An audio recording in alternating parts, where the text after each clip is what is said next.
السلام علیکم ورحمۃ اللہ وبرکاتہ۔ آج کا ہمارا سورۃ السجدہ یعنی نہم کلاس کا ترجمۃ القرآن، اور ترجمۃ القرآن کی جو سورہ ہے وہ سورۃ السجدہ، اور سورۃ سجدہ کا ہمارا یہ لیسن ہے 3۔ پہلا جو تھا اس میں تھا تعارف اور مضامین، دوسرے میں علمی اور عملی نکات، اور اس کے ساتھ مشقی سوالات اور مشقی MCQs۔ ٹھیک ہے، تو آج تیسرے لیسن میں ہمارا ہے کثیر الانتخابی سوالات، جو کہ پوری صورت کے اندر سے دیے گئے ہیں اور کہیں سے بھی یہ آ سکتے ہیں۔ ٹھیک ہے، اگر پیپر میں آ جائے تو کم از کم جو اہم پوائنٹس ہیں آپ کو یاد ہونے چاہیے۔ تو اس میں کثیر الانتخابی سوالات ہے۔ سورۃ السجدہ مکی صورت ہے۔ سورۃ سجدہ کی آیات 30 ہے۔ سورۃ سجدہ کی کون سی آیت میں سجدہ ہے؟ نمبر 15 پہ، اور یہ اس کے اندر سے تقریباً یہ سارے کوشچن اسی طرح سے ہیں۔ حضرت محمد رسول اللہ صلی اللہ علیہ وسلم کو خاص محبت تھی سورۃ السجدہ سے۔ حضرت جابر کے مطابق نبی کریم صلی اللہ علیہ وسلم رات کو کس سورہ کی تلاوت سے قبل نہ سوتے تھے؟ سورۃ السجدہ کی۔ یہاں پر ایک سیکنڈ، ایک سورت یہاں پر لکھا ہوا ہے کہف، مریم، ملک اور یاسین، کیونکہ اس میں سجدہ نہیں ہے۔ دو صورتیں آپ نے پڑھی ہیں، سورت ملک اور سورت سجدہ پڑھے بغیر نہیں سوتے تھے، تو اب سجدہ تو اس میں ہے نہیں ہے، تو آپشن میں پھر آپ کے پاس ملک رہ جاتی ہے۔ ٹھیک ہے، نبی کریم صلی اللہ علیہ وسلم نماز فجر کی پہلی رکعت میں اکثر سورۃ سجدہ تلاوت فرماتے تھے جمعے کے دن۔ قرآن مجید پر ایمان لانے اور توحید اور آخرت کے دلائل اور منکرین قیامت کے اعتراضات کا جواب دیا گیا سورۃ السجدہ میں۔ اللہ تعالیٰ نافرمانوں پر بڑے عذاب سے پہلے چھوٹے عذاب بھیجتا ہے۔ نافرمانوں پر اللہ تعالیٰ چھوٹے چھوٹے عذاب بھیجتا ہے تاکہ وہ گناہوں سے باز آ جائیں۔ قیامت کے دن اچھے اور برے لوگوں کے انجام کو وضاحت سے بتایا گیا ہے سورۃ السجدہ میں۔ اس کائنات کو پیدا کیا ہے اللہ تعالیٰ نے۔ قیامت کے دن اللہ تعالیٰ کس کو جہنم میں ڈال کر فراموش کر دے گا؟ جس نے اللہ سے ملاقات کو بلا دیا۔ جس نے اللہ سے کیا کہتے ہیں نا، تینوں میں جنوں چاہ نہیں انہوں کیا کہتے جنوں میری چاہ نہیں مینوں دی پرواہ نہیں۔ عام طور پر آپ کا یہ ہے نا، تو یہ اللہ تعالیٰ بھی ایسے کرے گا جس کو اللہ کی ملاقات کی چاہ نہیں، اللہ کو اس کی پرواہ نہیں۔ اللہ تعالیٰ کے ہاں برابر نہیں ہو سکتے فرما بردار اور نافرمان۔ صبر کرنے والوں اور اللہ تعالیٰ کی آیات پر یقین رکھنے والوں کو اللہ بنا دیتا ہے لوگوں کا رہنما۔ اب اس کے بعد ہیں ہمارے کثیر الانتخابی مختصر سوالات۔ سورۃ سجدہ مکی یا مدنی؟ نیز اس کی آیات کتنی ہے؟ مکی، یہ سورت مکی اور اس کے 30 آیات ہے اور 3 رکوع ہیں، رکوع بھی ساتھ ہی لکھ لیجئے گا۔ سورۃ سجدہ کی نبی کریم صلی اللہ علیہ وسلم رات کو کن صورتوں کی تلاوت سے قبل نہ سوتے تھے؟ سجدہ اور ملک کی پوری یہ حدیث آپ کو یاد کرنی ہے۔ نبی کریم صلی اللہ علیہ وسلم، نبی کریم خاتم النبیین کس نماز میں سورۃ سجدہ کی اکثر تلاوت کرتے تھے؟ جمعہ کے دن نماز فجر کی پہلی رکعت میں۔ سورۃ سجدہ کے 2 نام، تنزیل السجدہ، حامیم السجدہ۔ حامیم السجدہ کہ الف لام میم وہاں پر تھا؟ الف لام میم، یہاں حامیم ہے، حامیم اور ہے، یہ الف لام میم السجدہ۔ اس میں ذرا دیکھیں سورت کو، حامیم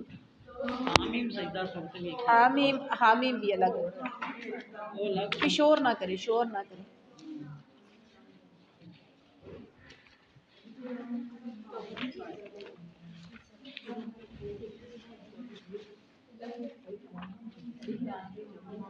یہ آگے ہے سورۃ السجدہ، کیونکہ ہم نے اس میں تعارف میں پڑھا الف لام میم، جی یہ الف لام میم ہے، الف لام میم السجدہ ہے، تو یہاں پر لکھا ہوا ہے حامیم السجدہ۔ ٹھیک ہے، تو یہ حامیم سجدہ نہیں ہے،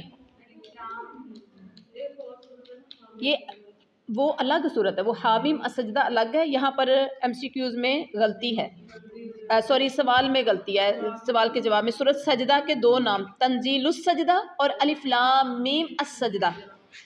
الف لام میم السجدہ، یہ 2 صورتوں کی تلاوت کرتے تھے۔ سورۃ سجدہ کے مضامین میں سے 2 نکات بیان کریں۔ قرآن مجید پر ایمان لانے کی دعوت، توحید اور آخرت کے دلائل بیان کیے گئے۔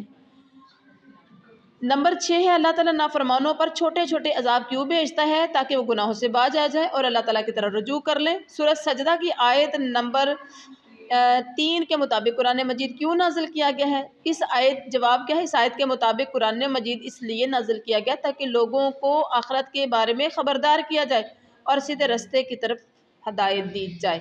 اس کائنات کی پیدائش اور انتظام کے حوالے سے سورۃ سجدہ میں کیا بیان ہوا ہے؟ سورۃ سجدہ میں بیان ہوا ہے کہ اللہ تعالیٰ نے اس کائنات کو پیدا کیا اور وہی کائنات کے تمام معاملات کا انتظام سنبھالے ہوئے ہے۔ قیامت کے دن نمبر 9، کوشچن نمبر 9، قیامت کے دن اللہ تعالیٰ کس شخص کو جہنم میں ڈال کر فراموش کر دے گا؟ جواب کیا؟ جو شخص دنیا میں مگن ہو کر قیامت کے دن اللہ تعالیٰ سے ملاقات کو بلا دیتا ہے تو قیامت کے دن اللہ تعالیٰ بھی اسے جہنم میں ڈال کر فراموش کر دے گا۔ سورۃ سجدہ کے مطابق اللہ تعالیٰ کے ہاں کون برابر نہیں ہے؟ نیکی کرنے والے اور نافرمان دونوں برابر نہیں ہیں۔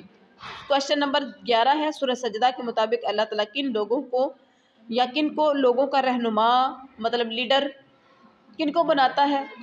صبر کرنے والوں اور اللہ کے یاد پر یقین رکھنے والوں کو اللہ لیڈر بنا دیتا ہے۔ اچھا، اس کے بعد ہے لاسٹ پہ سے پہلے ہے سرگرمی بدبرائے طلبہ۔ حضرت محمد رسول اللہ کے 5 ایسے معمولات تلاش کر کے لکھیں جو آپ خاتم النبیین سونے سے پہلے کیا کرتے تھے۔ سونے سے پہلے وضو کرنا آپ صلی اللہ علیہ وسلم کی سنت تھی، آپ صلی اللہ علیہ وسلم کا طریقہ کار تھا۔ مسواک کرنا راتوں کو یعنی برش کر کے سونا، آپ تو مسواک کرتے تھے نا، آج کے دور میں مسواک نہیں ہے تو برش کر لیں۔ بستر کو جھاڑنا، آج کل سردی میں کمبل رضائی ہم تہہ لگا کے رکھ دیتے ہیں، تو کوشش کرنی ہے کہ جتنا بھی ہمارا گھر محفوظ ہو اس کے باوجود کمبل رضائی جو کچھ بھی آپ کے پاس ہے آپ اس کو اچھی طرح سے کھولیں اور اس کو جھاڑیں، تسلی کریں کہ اس میں کچھ نہیں ہے، ٹھیک ہے۔ اب یہ کچھ لوگ سمجھتے ہیں کہ گھر میرا بالکل صاف ہے، سانپ بچھو کا آنا جانا نہیں ہو سکتا، لیکن آپ نے صرف اور صرف یہ کام کرنا ہے کہ میرے نبی کرتے تھے، یہ میرے نبی کی سنت ہے۔ بسم اللہ پڑھ کر سورۃ اخلاص، سورۃ فلق اور سورۃ الناس پڑھنا رات کو سونے سے پہلے، بسم اللہ پڑھ کر آیت الکرسی پڑھنا، سورۃ البقرہ کے آخری 2 آیات پڑھنا آپ خاتم النبیین کے سونے سے پہلے کے معمولات تھے، اور سورۃ سجدہ کی تلاوت، سورۃ الملک کی تلاوت، ٹھیک ہے۔ سجدہ کی طرح اللہ تعالیٰ کی بندگی کے اظہار کے کم از کم 3 طریقے اپنے بزرگوں سے معلوم کر لیں، اپنی امیوں سے، اپنی دادیوں سے، اپنی نانیوں سے پوچھ لیں سونے سے پہلے ہمیں کیا کیا کرنا چاہیے۔ بندگی کے اظہار کے طریقے، آذن انکساری اختیار کرنا، ہر حال میں کلمہ شکر، کیونکہ اماں بابے بزرگ یہی کرتے ہیں، جوانوں کا کیا کام شکر کے ساتھ۔ نوافل کی کثرت، تہجدیں بھی بابے بزرگ ہی پڑھتے ہیں، جب سارے کاموں سے دنیا سے چھٹی مل گئی پھر مصلی لوٹا مصلی ہاتھ میں، تو یہ ان سے پوچھنا ہے۔ سجدہ نماز کے ارکان میں سب سے فضیلت والا عمل، سجدہ نماز کے ارکان میں سے سب سے زیادہ فضیلت والا عمل ہے۔ تحقیق کر کے بتائیں کہ سجدہ کتنے قسم کا ہوتا ہے، جیسے سجدہ شکر وغیرہ، سجدہ مختلف قسم کا ہوتا ہے، مثلا سجدہ شکر، سجدہ تلاوت، سجدہ سہو، سجدہ نماز وغیرہ ہوتا ہے نا جی۔ اب ایک بات ہے، سجدہ کرنے کے بہت سے فائدے ہیں۔ اب دیکھیں سجدہ نماز کے ارکان میں سب سے فضیلت والا عمل ہے۔ آپ یہ سمجھیں کہ سجدہ جیسے اللہ کو منانے کے لیے نا، آپ وضو کرتے ہیں، اللہ نہیں مانا، آپ جب گناہ کر لیتے ہو، غلطی کر لیتے ہو، بہت سے ہم گنہگار ہیں، سب گنہگار ہیں، وضو کرا کیا نہیں مانا، آپ مصلی پہ کھڑے ہو گئے، اللہ ابھی بھی نہیں مانا، قیام کیا، پھر رکوع کیا، آخری حد کیا ہوتی ہے؟ سر سجدے میں۔ یوں سمجھے سجدے میں جا کے آپ نے اللہ کو منانے کے لیے اپنا ماتھا اللہ کے پاؤں پہ ٹیک دیا ہے، اور یہاں جا کے کہہ رہے ہیں سبحان ربی الاعلیٰ، تعریف کی کہ میرا رب تو سب سے بڑا ہے۔ اور پھر اور بھی بہت سی دعائیں ہیں، سبوح قدوس رب الملائکۃ والروح، اور بھی دعائیں ہیں، رب اغفر لی رب اغفر لی رب اغفر لی، سبحانک اللہم ربنا وبحمدک اللہم اغفر لی۔ کتنی خوبصورت دعائیں جو آپ سجدے میں پڑھیں۔ مانے گا کہ نہیں؟ اللہ مانے گا، یقیناً مانے گا۔ امی ابو بہن بھائی رشتہ دار بیوی کا شوہر کوئی ناراض ہو جائے تو سر کبھی نے کسی نے پاؤں میں نہیں رکھا، بلکہ سر کا دوپٹہ اتار کے رکھتے ہیں، سر کا صافہ اتار کے پاؤں میں رکھتے ہیں۔ لیکن اللہ کو راضی کرنے کے لیے مسلمان بندہ دن میں 5 وقت فرضی طور پر اللہ کو منانے کے لیے 5 بار اپنا دوپٹہ نہیں، دوپٹے والا سر اللہ کے سجدے میں، اور 5 بار نہیں، 5 بار تو ذہنی طور پر تیار ہوتا ہے وضو کر کے، اور ہر رکعت میں 2 سجدے، اور ہر نماز میں کتنے سجدے ہوتے ہیں؟ آج آپ نے سارا ایک چارٹ بنانا ہے، لکھنا ہے کہ ٹوٹل کتنے ہر نماز میں سجدے ہوتے ہیں۔ 37 سجدے ہوتے ہیں فرائض میں کہ نوافل میں بھی؟ فرائض میں۔ تو اب یہ آپ نے اس کا اندازہ لگانا ہے، کیونکہ اس میں کچھ اہل حدیث ہوں گے، کچھ اہل سنت ہوں گے، کچھ دیوبند ہوں گے، کچھ بریلوی ہوں گے، سجدے بھی سب کی، کسی کی نمازیں مطلب نوافل وغیرہ فرائض تو سیم ہے، نوافل اور سنتیں کسی کی زیادہ کسی کی کم، تو وہ اسی حساب سے اپنے اپنی رکعات گنیے گا اور اپنے سجدوں کا اندازہ لگائیے گا کہ ہم کتنا دن میں سجدہ کرتے ہیں سبحان اللہ اللہ کو۔ اچھا جی، اب اس کے بعد ہے سجدہ کرنے کے فائدے بہت ہیں۔ مجھے نا اپنا میں تجربہ بتا رہی ہوں، کسی سے سنی سنائی بات نہیں ہے۔ ابھی 2 ہفتے پہلے کی بات ہے، میرے شدید سر میں پین، الحمدللہ الحمدللہ الحمدللہ، میں اللہ کا شکر ادا کرتی ہوں کہ میرے سر میں درد بہت کم ہوتا ہے، لیکن اس دن ایسے تھا کہ جیسے شدید ایک درد ہوتا ہے نا، ایک درد شدید تھی کہ ادھر سے مغرب کی شاید نماز کا ٹائم تھا، نہ لیٹنے سے سکون، نہ بیٹھنے سے سکون، نہ میڈیسن سے سکون۔ اب نماز پڑھ رہی تھی، نماز پڑھتے پڑھتے دل میں آیا کہ ذرا سجدہ ہی لمبا کر کے دیکھو، یہ خیال آیا دل میں کہ سجدہ ہی لمبا کر کے دیکھو، بلڈ، اس سے بلڈ سرکولیشن ہوتا ہے اور سر کے درد کم ہو جائے۔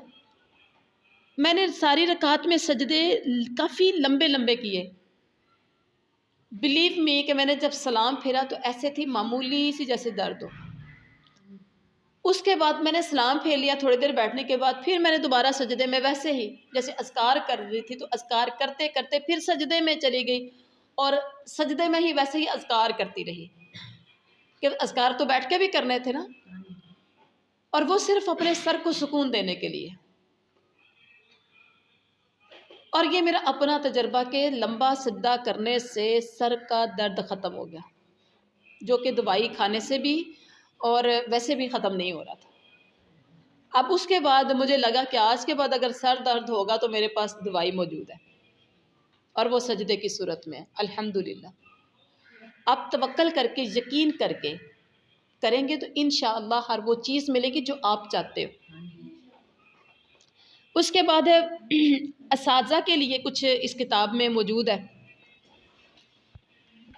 کہ اساتذہ کو کیا کرنا ہے۔ برائے اساتذہ کرام، طلبہ کو دعا کا سلیقہ اور آداب سکھائیں۔ طلبہ کو دعا کا سلیقہ اور آداب، دعا جو ہم اللہ سے مانگتے ہیں، چلیں انشاءاللہ اس کا اسپیشل ایک ہم ٹاپک رکھیں گے۔ 2 ہمارے پینڈنگ پہ ہیں، ایک حضرت سلیمان کا سارا واقعہ اور ایک یہ دعا کا، انشاءاللہ ٹرائی کریں گے، کل کریں گے، آج ٹائم کافی زیادہ ہو گیا۔ اور اس کے بعد زمین و آسمان کی تخلیق پر روشنی ڈالیے۔ اللہ تعالیٰ کا قرآن پاک میں ارشاد ہے، بے شک تمہارا رب اللہ ہے جس نے آسمانوں اور زمینوں کو 6 دنوں میں پیدا فرمایا۔ ہم ایک چھوٹا سا گھر بنانا ہو تو 6 دن سے کئی 6 مہینے لگ جاتے ہیں۔ 6 دنوں میں زمینوں آسمان کو پیدا کیا، پھر وہ عرش پر اپنی شان کے لائق جلوہ فرما ہوا، وہ دن کو رات سے ڈھانپ لیتا ہے اور دن تیزی سے اس کے پیچھے آتا ہے، اور سورج، چاند اور ستارے پیدا فرمائے جو اس کے حکم کے تابع ہیں۔ آگاہ ہو جاؤ، پیدا فرمانا اور حکم فرمانا اسی کے لیے خاص ہے۔ بہت برکت والا ہے اللہ جو تمام جہانوں کا رب ہے۔ اللہ تعالیٰ کی قدرت وہ وحدانیت کی دلیل آسمان و زمین کی تخلیق کی ہے۔ آسمان و زمین کی تخلیق ہے کہ اللہ تعالیٰ نے آسمان اور زمین کو پیدا فرمایا اور 6 دن میں پیدا کیا، جیسا کہ اس آیت میں اور دیگر آیات میں بھی کہا گیا ہے۔ اگر آسمان و زمین ایک لمحے میں پیدا ہوتے تو کسی کو شبہ ہو سکتا تھا کہ یہ ایک اتفاقی حادثہ ہے۔ اچانک ایک لمحے میں پیدا ہوتے تو لوگوں نے کیا کہنا تھا، یہ تو کوئی اتفاقی حادثہ ہے۔ لیکن جب ان کی تخلیق ایک مخصوص مدت اور مخصوص طریقہ کار سے ہوئی ہے 6 دن میں، تو معلوم ہوا کہ اس کو کسی اور نے نہیں بلکہ اللہ تعالیٰ نے اپنی قدرت خاص سے پیدا فرمایا ہے۔ اللہ کے لیے مشکل کوئی نہیں، اللہ کن کہتا تو کام ہو جاتا، لیکن اللہ نے آپ کو دکھایا ہے، بتایا ہے کہ 6 دن میں اس میں کیا خاص حکمت تھی۔ سورۃ سجدہ میں آنے والے مشکل القرآنی الفاظ کے معنی آپ نے یاد کرنے ہیں۔ صبر کے فوائد و ثمرات سے طلبہ کو آگاہ کیجیے، یہ ہماری ذمہ داری ہے اساتذہ کے لیے نا، یہ عملی کام ہے۔ اور اکثر آپ لوگ صبر کے بارے میں عام کہتے ہیں نا، صبر کا پھل میٹھا ہوتا ہے، اور صبر کرنے والوں کا اسپیشلی اللہ نے قرآن پاک میں تعریف کی ہے۔ صبر کرنے والی تکالیف پر فرعون کی بیوی آسیہ کا تذکرہ اللہ نے قرآن میں کیا ہے کہ وہ صبر کرنے والی تھی، کتنی آزمائشیں، کتنی تکالیف اس پر آئیں۔ اسی طرح سے حضرت ایوب اللہ کا صابر بندہ تھا، صابر نبی تھا، ٹھیک ہے۔ تو سورۃ سجدہ کی تعلیمات کی روشنی میں عملی زندگی کو کس طرح بہتر بنایا جا سکتا ہے؟ ہم اللہ تعالیٰ کی نعمتوں کا شکر ادا کر کے، اللہ تعالیٰ کی نعمتوں کا شکر ادا کر کے، اللہ کی تسبیح بیان کر کے، نیک اعمال کر کے، عاجزی اختیار کر کے اور مشکلات پر صبر کر کے اپنی عملی زندگی کو بہتر بنا سکتے ہیں۔ سبحان ربک رب العزت عما یصفون وسلام علی المرسلین والحمد للہ رب العالمین۔